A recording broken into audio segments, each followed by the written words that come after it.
Hello guys, this is a preview video for the upcoming sector breach tomorrow, October 20th. It starts at 10 AM PDT time and it ends October 24th, 10 AM PDT time. So before I cover the new unit, which is the legendary Lightbringer, looks as if it's going to be an awesome unit, I just quickly want to show you platoons and how the different platoons work. Okay, so here's my platoons. I've got standard, just for hitting like medals bases and things like that. I can hit player bases with these as well, but the repair time will be a lot longer. And then PvP, these are only allowed to be used on player bases. Can't use them on anything else. The reason you put them in here is because the repair time will be a lot lower. Then you have raiding parties. If you're doing a raid with your alliance, you have to put the units into this tab, otherwise you won't be able to hit raid bases. Okay, and then finally assault. So assault is the one you use for sector breach. If you're doing sector breach, you have to move your units into this tab, otherwise you won't be able to hit sector breach bases. Simple as that. So there's two air platoons. You've got Air Maverick and Air Goose. I put my Warlord Maverick into one platoon, and then I put some fighters in the other one. You can put them all in one platoon, but I would recommend splitting them up. I keep my Mavericks separate because that way I can repair it faster. I try to keep it under 5 minutes and then I get free repair. But if my fighters incur damage as well and they're all mixed together, then I have to wait for the whole thing to finish repairing. I can't split them up. That's the difference between PvP and assault. With PvP, you can actually take your units out of the platoon and put them back in and repair them one by one. With assault, you cannot do that, guys. So be very careful and watch for that. That's new players who don't know that. I'm not trying to teach experienced players who already know that. You can have 8 ground platoons. In my ground platoons, I tend to use Spartans mostly these days. And what I do is I put a single Spartan in each platoon, and then you can actually deploy up to 6 platoons around a base. So I put 1, 1, 1, 1, 1, 1, send them in and see how you get on. And then if any of them dies, then usually it's free repair. Usually I get it under 5 minutes. And the other reason for that is because in many sector breaches, kixeye give us a repair reduction for the duration of sector breach. Sometimes it's 25%, sometimes 50%, sometimes 75%. I think 1 month they give 75% if my memory serves me correct. But it's usually 25%. They're not usually that generous. So yeah. But that should be enough to give you the free repair if you're just putting 1 in each platoon. If you put more than 1, you won't get free repair and you'll have to wait. Generally, you wouldn't get free repair. So if you put more than 1. If you bundle them all together, if you put a full platoon of Spartans in one platoon and half of them die, you're going to have like over an hour's repair on your hands. And you'll have to wait for it to finish, right? Or you'll have to coin it. Okay, but anyway, that's the platoons covered. So assault is only for sector breach. Now when sector breach finishes, when the event finishes, remember to take your platoons back out of assault, move them back into PvP. Otherwise you won't be able to attack player bases. So this is more for the new players who are just starting. Okay, so now I'm going to go back and quickly go over the new unit, the legendary Lightbringer, which is coming out tomorrow for the sector breach. So yeah, I'm just going to continue reading through the sector breach details here and cover the legendary Lightbringer unit. So as I say, it starts tomorrow, it runs for 4 days. You can only use assault platoons, as we've discussed already. So make sure you put them in your assault platoon tab. There are 6 bases in sector breach. You've got General 1, General 2 and General 3. Conqueror 1, 2 and 3. The General are the easier one, the Conqueror is the harder one. If you complete the general, you get 40,000 bonus. Complete the conqueror, you get 100,000 bonus. In total, general will give you 61,000 once you complete all, and conqueror will give you 164,000 when you complete all. Now let's move on to the new unit that's up for grabs, this sector breach. Here it is, the legendary Lightbringer. Looks pretty good, doesn't it? Looks quite good. I like it. I like the war paint or the design. Yeah, looks pretty nice. Okay, so let's see some of its stats. But guys, look, this is what this event is all about. It's all about the legendary Lightbringer. Most top players will already have all the previous units, the Spartans and all the other things. New players might not have them, right? But this is what this event is essentially all about, okay? So get yourself a few of these, okay? I would even focus on these over the Spartans, but if you're new, you might need to get a few Spartans to help you. But maybe try and just get one or two of these as well first, and then that could really make your event a lot easier. In fact, it will make it easier, I know that. So go and get a few of these as soon as possible. Even just don't bother with the Spartans, focus on these. But in terms of what you're going to hit it with is the problem if you're a new player. You'll probably just have to ground out the General 1 bases for a wee while and then move up to General 2 and then maybe try one of the Conqueror 1 or 2 or whatever. You know, and build up your XP and then save up and get a few of these. And then, yeah, it'll be a lot easier. So let's quickly go through the stats of this thing. It looks amazing. So it's factionless PvP. So yeah, it can only be used in PvP. Now remember, legendary units are only able to be used in PvP, with the exception being during the sector breach event, you could put them in your assault platoon. Well, you have to put them in your assault platoon. So they will be used for the sector breach as well. But when sector breach is not running, you can only use these units to attack other player bases. Can't use them to take a medals base, for example, or a thorium base. Okay, so it's a heavy vehicle. Its weapon is a siege cannon. It targets ground and air, but in brackets there it says L20. So I'll confirm the stats in a moment, but that means you'll only be able to hit air at level 20 max. So it's anti-air only maxed. Otherwise it's basically an anti-ground unit if it's 19, level 19 or less. Right, as is the case with so many units kixeye bring out, to get the anti-air capability you need to max it. This has happened many times before. So they're not changing their style, are they? Damage type burst. Size 400. So that's a little bit higher than the normal Lightbringer. The normal Lightbringer, I believe, had a size of 375. So you could probably squeeze 8 of these into a platoon. My platoon size at the moment is 3400. So I can put 8 of these in a platoon. The size of the platoon may have gone up recently, I'm not sure, I'll need to double check. If you max your storage, it might have been increased. I'll need to check that. If somebody wants to write in the comments, anyone who's maxed their storage, please tell me if the maximum platoon capacity has increased. Mine is currently 3400. I've not maxed my storage yet. I'll be doing that shortly. But yeah, so I can put 8 of these in a platoon. You might be able to put 9 in if you max your storage. We'll check that and confirm. The health at level 1, 18.5 million. Wow. Max level, 26 million. Damage at level 1, 750,000. Max, 1.1 million. Speed, they haven't written anything about the speed. That seems to be missing for some reason. Max range, 650 stroke 675 at level 10. So that'll depend on whether you get the tech or not. The tech will give you an extra 25.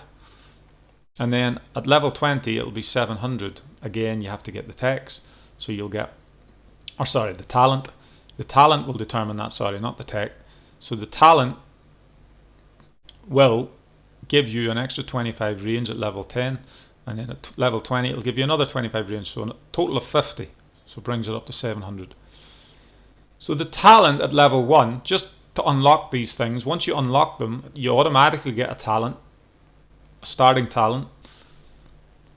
So the talent this gets is increases damage dealt and damage reduction by 1% per unit. So if you've got 10 of these, then they will all get a 10% reduction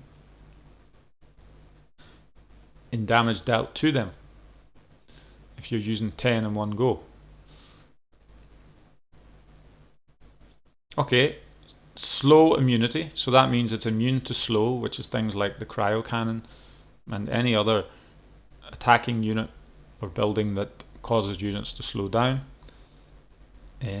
These will not be affected by that, so they will always keep their speed, which we don't know yet what it is. It's a mystery. Kixeye have not included it on this preview. I reckon it'll be maybe 4. Just a guess. I may be wrong. I would guess 4. I would say they were pretty fast. They'll be reasonably fast, not lightning fast, but reasonably fast. And the slow effect will not have any impact on these. They'll keep their speed.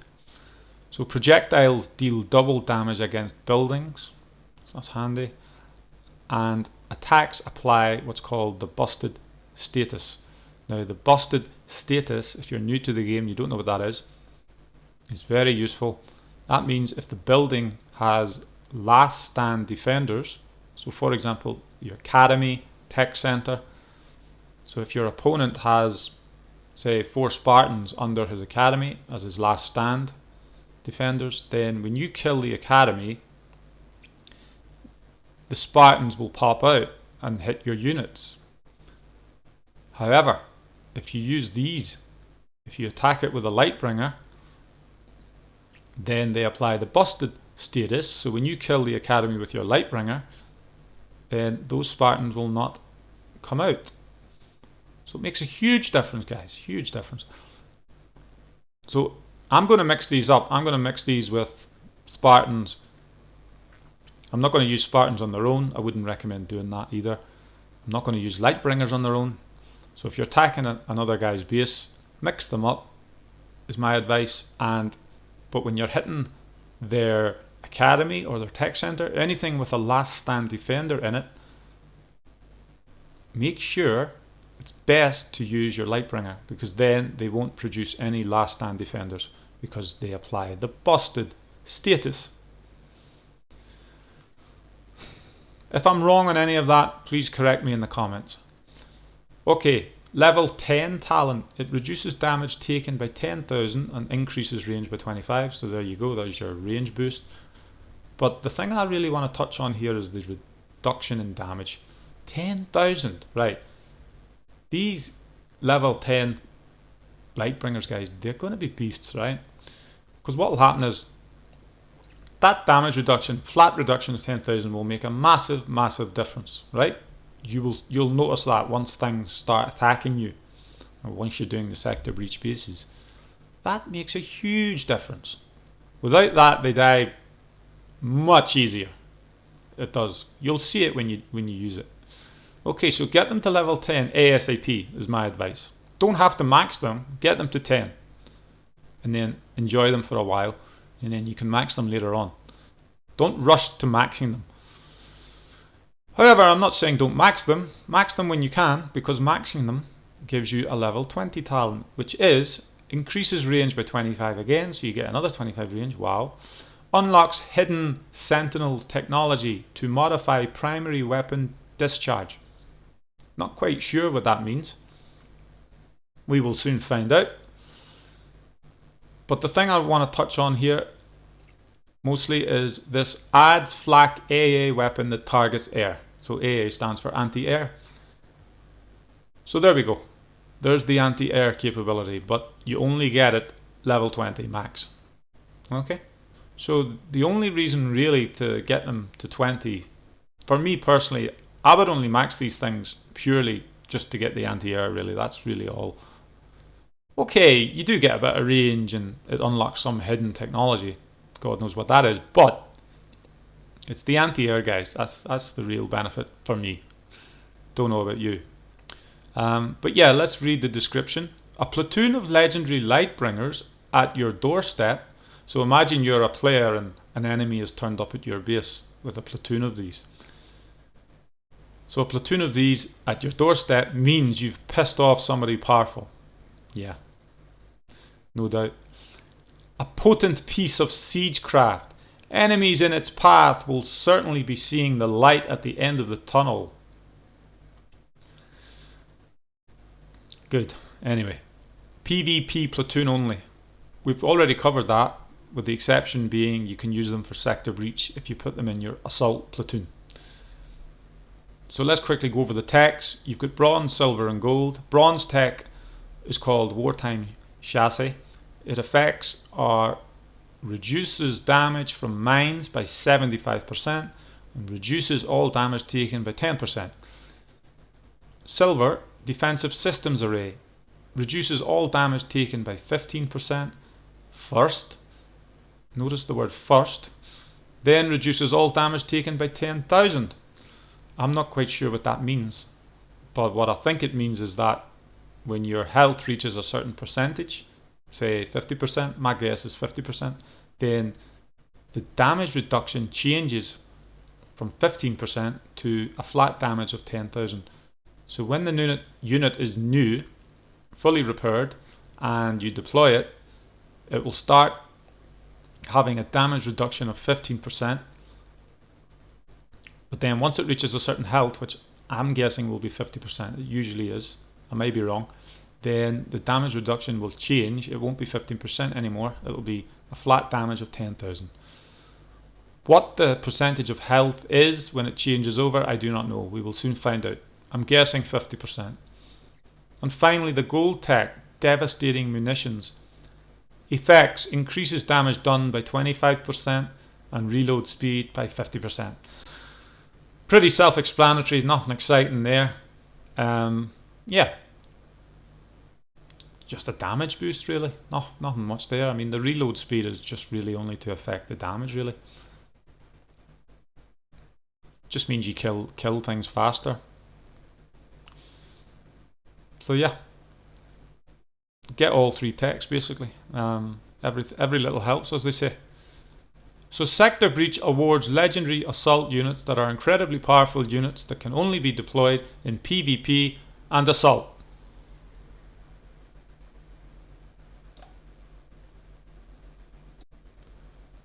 And I'm just going to quickly cover the prize store. So right at the top is the new unit, the legendary Lightbringer. So they cost 90,000 XP each, guys, and you can build up to 20 of them. Okay, so to get a full set, it's going to cost you 1.8 million XP. Sector Breach XP, that is. And then the tokens for the legendary Lightbringer, upgrade tokens cost 100,000 each, and you can get up to 30 of those, so that'll be 3 million for all of those. So if you get all of those tokens, you will max the unit. So to get all of that, to get the whole set and get them maxed, is 4.8 million. Now that doesn't include the techs, so the three techs cost 200, 275 and 350k respectively. Silver, bronze and gold. Well, bronze is 200, silver 275, gold 350. So to get all of those, you're looking at another 800,000 thereabouts, so just under a million. So when you add all that together, you're looking at about 5.5 million. So yeah, luckily this is all I need. I've got everything else. Sorry, I tell a lie, I haven't got the my Warlord John maxed, so I'll be working on him as well. I've got everything else. Yeah, so the John tokens, I need to get a few of those really. You can only buy 10, however, this event. So that's another 1.2 million, so no big deal. But yeah, I mean, obviously once you get your Lightbringers and get a few built and get them up to level 10 and things like that, then it'll become a lot easier. So anyway, quite a few million XP needed to get these things, but yeah, it should be good.